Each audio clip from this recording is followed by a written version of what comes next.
महाराष्ट्राचा बुलंद आवाज शरद पवार, शरद पवार. शेतकऱ्यांना हक्काचं पाणी मिळालंच पाहिजे, शेतकऱ्यांना न्याय मिळालंच पाहिजे. राष्ट्रवादी काँग्रेस पक्षाचा विजय असो. महाराष्ट्राचा बुलंद आवाज शरद पवार, शरद पवार.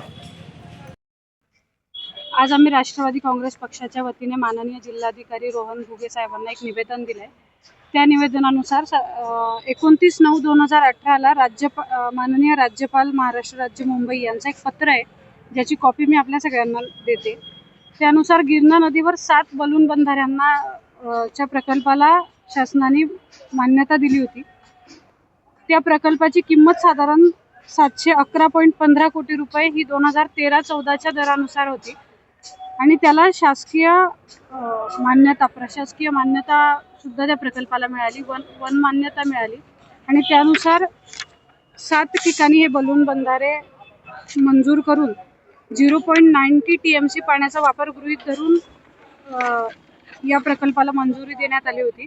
त्यामुळे साधारण चाळीसगाव, बडगाव, पाचोरा, अंमळनेर, धरणगाव आणि जळगाव तालुक्यातील सर्व शेतकऱ्यांना आणि ज्या गावा 60 ते 70 गावं ही जवळपास गिरणीच्या आवर्तनावर अवलंबून असतात, त्या पाण्याच्या दुर्भिक्ष त्यांना फेस करावं लागतं आणि त्याच्यामुळे त्या सर्व गावांची जमीन ही ओलिताखाली येऊन शेतकऱ्यांना ह्या प्रकल्पाचा मोठा फायदा होणार होता. परंतु भाजप सरकारने मात्र 2018ला ज्यावेळी राज्यपालांनी या प्रकल्पाला मंजुरी दिली, त्यावेळी केंद्र सरकारने याला 100% निधी द्यावा या अटीच्या अधीन राहून ही मान्यता राज्यपालांनी या प्रकल्पाला विशेष प्रकल्प म्हणून दिली. परंतु 2018 ते आज तागायत या प्रकल्पाची एक वीटही रचली गेली नाही आणि त्यामुळे शेतकऱ्यांचा पोरखेळ करून त्यावेळी सरकारने मतं घेतली असा आमचा आरोप या सरकारवर आहे. परंतु जे काही असेल ते शेतकऱ्यांच्या विषयात आम्हाला राजकारण करायचं नाही. परंतु आज तरी आता अर्थसंकल्पीय अधिवेशन हे पार पडलं, यात सुद्धा या विषयावर कुठलीही तरतूद झालेली नाही.